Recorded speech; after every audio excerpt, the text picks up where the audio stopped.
Impacto diferencial. Debido a que las personas difieren de muchas maneras, aquellos que están desempleados no son simplemente una porción fortuita de la fuerza laboral. En país tras país alrededor del mundo, aquellos cuyas perspectivas de empleo se ven más reducidas por las leyes de salario mínimo son los más jóvenes, con menos experiencia o con menos cualificaciones. Este mismo patrón ha sido identificado en Nueva Zelanda, Francia, Canadá, Países Bajos y Estados Unidos, por ejemplo. No es casualidad que aquellos cuya productividad está por debajo del salario mínimo son los que tienen menores posibilidades de encontrar trabajo. En la Francia de inicios del siglo XXI, la tasa nacional de desempleo era del 10%, pero entre los trabajadores menores de 25 años era de más del 20%.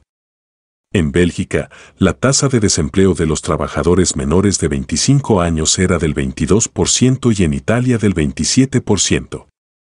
Durante la crisis global de 2009, la tasa de desempleo promedio de los trabajadores menores de 25 años en los países de la Unión Europea era del 21%, con más del 25% en Italia e Irlanda y más del 40% en España.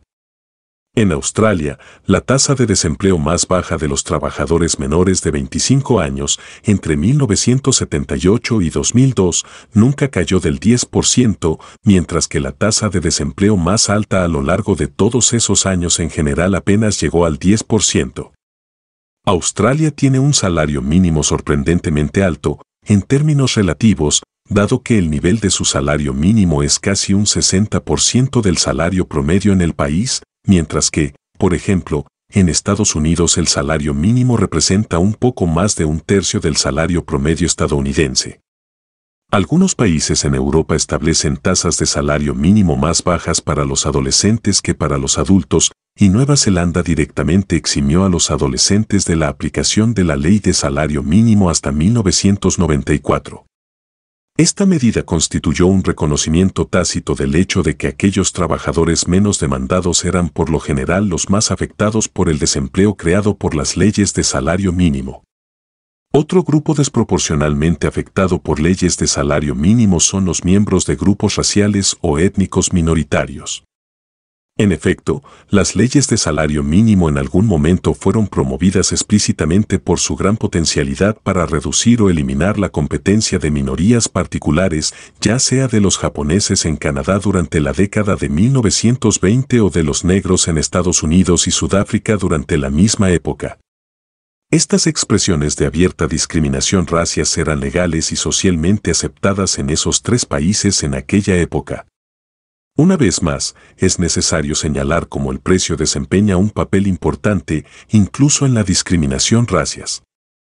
Esto es, el excedente laboral resultante de las leyes de salario mínimo hace que sea más barato discriminar contra los trabajadores pertenecientes a minorías de lo que sería en un mercado libre donde no existe un exceso crónico de oferta laboral. Evitar a trabajadores cualificados pertenecientes a minorías en un libre mercado significa tener que contratar otros trabajadores para que hagan los mismos trabajos, y eso, en contrapartida, habitualmente significa tener que subir la paga para atraer trabajadores adicionales o tener que bajar las cualificaciones del trabajo a ese mismo nivel salarial. Ambas opciones significan económicamente lo mismo, mayores costes laborales para hacer una cantidad determinada de trabajo. La historia de los trabajadores negros en Estados Unidos ilustra este punto. Como ya se ha visto, desde finales del siglo XIX hasta mediados del XX, el nivel de participación de los estadounidenses negros en la fuerza laboral era un poco mayor al de los blancos.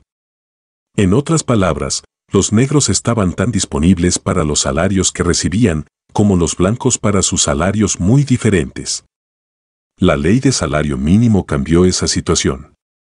Antes de que las leyes de salario mínimo federal se instituyeran en la década de 1930, la tasa de desempleo de los negros era un tanto menor que la de los blancos.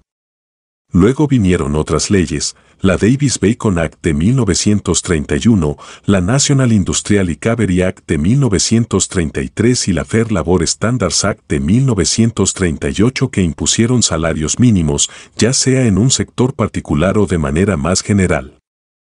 La National Labor Relations Act de 1935, que promovía la sindicalización, también tendía a subir los precios de los trabajadores negros sacándolos del mercado de trabajo, además de reglas sindicales que privaban a los negros de trabajo, en la medida que se les negaba la afiliación en el sindicato. La National Industrial Recovery Act elevó el nivel salarial de la industria textil en el sur un 70% en apenas 5 meses y se estima que su impacto en todo el país costó a los negros $500,000 de empleos. Si bien esta ley fue posteriormente declarada inconstitucional por la Corte Suprema de Estados Unidos, la Fair Labor Standards Act de 1938 fue validada por la Corte Suprema y se convirtió en un bastión del salario mínimo a nivel nacional.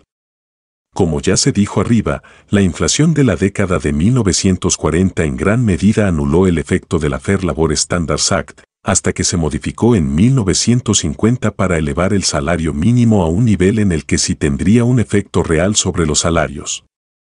Hacia 1954, la tasa de desempleo de los negros era el doble de la de los blancos y, desde entonces, se ha mantenido a ese mismo nivel o incluso a un nivel más alto. Los más afectados por el resultante desempleo han sido los adolescentes negros varones. A pesar de que 1949, el año previo al comienzo de la serie de incrementos en el salario mínimo, fue un año de recesión, el desempleo de los adolescentes negros varones ese año era menor de lo que sería incluso durante el auge económico de la década de 1960. La gran brecha entre las tasas de desempleo de adolescentes negros y blancos se originó con los incrementos del salario mínimo y la generalización de su aplicación en la década de 1950. Las explicaciones de costumbre de este hecho, falta de experiencia, menos educación, falta de cualificación, racismo, no aclaran el creciente desempleo, dado que todos estos aspectos eran peores en la época en que el desempleo era mucho más bajo.